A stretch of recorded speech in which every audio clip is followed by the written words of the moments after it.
గతంలో మనం చూసుకున్న నిజంగా ఈ తుఫాన్ ఏంటంటే వాళ్ళు డిజపాయింట్ చేసిన విధంగా వాళ్ళు కొంతమంది వ్యవహరిస్తున్నారు. ఏది ఏమైనా మొందా తుఫానుకి సంబంధించి ఈ ప్రభుత్వం టీవీల్లోనో లేకపోతే మానిటర్స్లోనో తప్ప చాలా నిర్లక్ష్యంగా వ్యవహరించింది.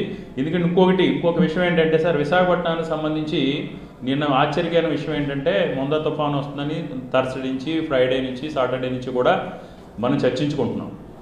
ఇక్కడ 14-15 తారీఖుల్లో జరిగే పెట్టుబడుల సదస్సుకు సంబంధించి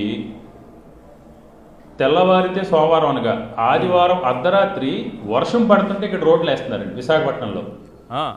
అంటే వర్షం పడుతుంటే మీకు చూపిస్తాను సార్ విజువల్. వర్షం పడుతుంటే ఇక్కడ రోడ్లు వేస్తున్నారంటే దీని మీద వీళ్ళు ఏ విధంగా వ్యవహరిస్తారనే దానికి నిదర్శనం. ఒకవైపు వర్షం పడుతుంటే ఎక్కడా పట్టించుకున్న పాపాన్ని పోలేదు సార్. ఎందుకంటే నేను కూడా క్షేత్రస్థాయిలో నేను పర్యటించడం జరిగింది. ఎవరికైనా మన జగన్మోహన్ రెడ్డి గారు వైఎస్ఆర్ కాంగ్రెస్ పార్టీ ప్రభుత్వం తీసుకొచ్చిన సచివాలయ వ్యవస్థ వాలంటరీ ఏదైతే ఉందో సచివాలయ సిబ్బంది ఎవరైతే ఉన్నారో వాళ్ళ వల్ల ఈరోజు అసలు చూడండి సార్ ఒక్కసారి ఏంటది ఆ వర్షంలో రోడ్లు వేస్తున్నారా? వర్షంలో సండే మొక్కలకి నీళ్లు పట్టలేదా? రోడ్ సైడ్ తెల్లవారుజాముని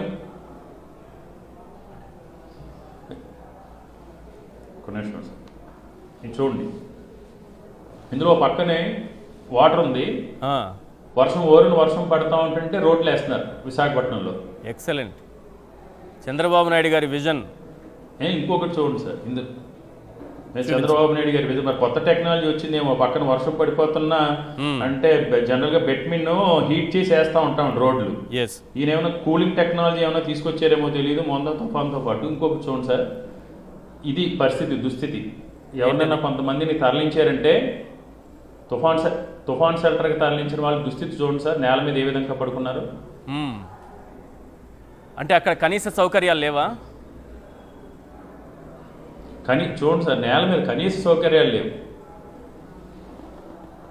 ఇది సార్ పరిస్థితి. ఎక్కడైనా జరిగిపోయిన తర్వాత ఇప్పుడు మాకు విశాఖపట్నంలో కొండవాళ్ళ ప్రాంతాలు చాలా ఉన్నాయి. ఈ కొండవాళ్ళ ప్రాంతాల్లో గతంలో మేము ఏం చేసేవాళ్ళం అంటే మన ప్రభుత్వం ఉన్నప్పుడు ముందుగానే ఒక మెసేజ్ పెట్టి ప్రతి చోట కూడా ఒక సచివాలయ సిబ్బంది ద్వారా ఆ ప్రాంతంలో ఉన్న వాలంటీర్లతో ఇంటింటికి అమ్మ మీ ప్రమాదం ఉంది మీరు మనం తరలించేవాళ్ళు ఉండి అక్కడి నుంచి నివసించకుండా చేసి ఏదైనా ప్రొటెక్షన్కి సంబంధించి చేయాల్సినవి చేసేవాళ్ళు. ఇప్పుడు వీళ్ళు ఏం చేసింది ఏం లేదు. ఎక్కడైనా డ్యామేజ్ అయిన తర్వాత వెళ్ళారు తప్ప డ్యామేజ్ అవ్వకుండా ఎవరికి ఎలాంటి నష్టం జరగకుండా అయితే దేవుడి దయ వల్ల ప్రాణ నష్టాలు అవి కూడా జరగలేదు. అందరికీ కూడా సంతోషం. మనం కోరుకునేది కూడా ప్రజలందరూ బాగుండాలి, సంతోషంగా ఉండాలి. కానీ చాలా నిర్లక్ష్యంగా అయితే షో ఆఫ్ తప్ప క్షేత్రస్థాయిలో, ఎందుకంటే నాకు తెలిసి ఈ ముఖ్యమంత్రి గారికి ఈ ప్రభుత్వ రంగ వ్యవస్థల మీద పట్టు లేదు పూర్తిగా. ఎందుకంటే అవినీతి అయిపోయింది కాబట్టి ఎంఆర్ఓ పోస్టింగ్ లంచం, ఒక సిఐ పోస్టింగ్ లంచం, ఒక ఆర్డీఓ పోస్టింగ్ లంచం, దేనికైనా ఏ పోస్టింగ్ కన్నా ఏ ట్రాన్స్ఫర్ కన్నా లంచం తీసుకుని వీళ్ళు పోస్టింగ్ వేస్తున్నారు. కాబట్టి వాళ్ళు కూడా ఈ ప్రభుత్వ పెద్దలు అయితే ఎవరు ఉన్నారో ప్రజాప్రతినిధులు ఎవరైతే ఉన్నారో వాళ్ళకి కంట్రోల్ లేకుండా ఈ వ్యవస్థ మీద పోయింది. ఈ మొందా తుఫానుకు సంబంధించి చర్యలు చేపట్టే విషయంలో వీళ్ళైతే 100% కూడా ఫెయిల్ అయ్యారు.